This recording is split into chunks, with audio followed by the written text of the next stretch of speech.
Nearly all the robots that have been developed so far are tools that are adjuncts to existing human faculties. There's been a coevolution between humans and their tools dating back to when our first ancestor, Homo habilis, picked up a rock 2.5 million years ago. And so robotic research is fascinating as a laboratory for exploring what remarkable creatures we human beings are.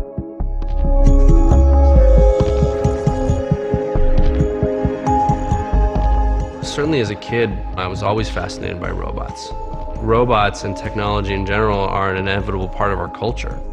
The public's perceptions of robots are shaped by entertainment and is filtered through motion pictures. Robots are portrayed as bad guys oftentimes because the unknown equals fear equals drama.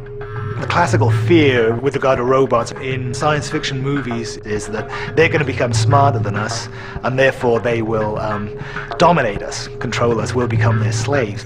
The villain side comes from the fact that they may replace us. It's like they're impersonating us, right? It's a crime to impersonate us. I think a lot of people watch too much television. There's a lot of things you can dream up in a sci-fi movie, but when it gets down to reality, it's a much more difficult task to make that kind of technology come to life. I think robots have such a bad rap. I love science fiction, but if I get one more shot of the Terminator, I think I'm going to scream. Rescue robots are saving lives. You're talking about much smaller robots that can come and rescue you after a disaster. Highly mobile, highly agile, very self-contained, and semi-autonomous. We use a lot of robotics in our daily life. A lot of people don't know that. They all think robot means that is Arnold Schwarzenegger's movie. That's not what it is. Heart surgery is a very precise surgery, and robotic assisted surgery is a phenomenal advance. You sit in a console where your movement is translated through the computer to these tiny instruments, and is very, very precise. This is the least invasive type of surgery. So now the patient can go home in about 2 or 3 days. Some people obviously have some preconceptions about robots, maybe from what they've seen in movies or whatnot. But I think over time, as people become more familiar with technology in all areas of their life, they're going to come to better understand what benefits this type of technology could provide people. I think the world's a better place with robots, and we need more of them. A lot of people think of Honda as just an automobile or a motorcycle company, and they really are surprised to learn that there's this research program in robotics and that Honda has developed a robot, Osimo. The goal is to eventually have a bipedal humanoid robot that can be helpful in a person's home. People sometimes ask, well, why would Honda go into bipedal mobility? And I think the answer is in the word mobility itself. Honda's always been a mobility company. The whole development started in 1986, and at that time, the general thinking, even among specialists, was that it would be impossible to develop a bipedal robot.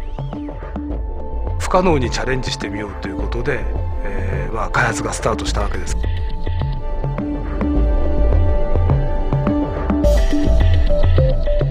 歩かせるまでに10年ぐらいかかってます。Attempting to replicate human motion is a remarkably challenging task. It's much more complex than we would ever imagine when we look at the idea of just stepping one foot in front of the other. In many ways, the robot walks like a toddler, back and forth, very carefully, slowly, and as the robot matures, hopefully we'll see this smoothing out of the movement. The mobility of Osimo has come so far, and all the research that went into Osimo is really bringing about some phenomenal technology, I think, that can be applied in other parts of Honda's business. One of the reasons why we have the most fantastic anti-lock brake system in the world comes from the endeavor of building a robot that can walk upstairs. This 20-some years of studying how to walk has provided Honda with a great insight into how to help people who are perhaps having difficulty walking with the walking assist device. 体重支持型歩行アシストはその名の通り、体重を支えることによってそのつけた人の足の筋肉と関節の負担を軽減します。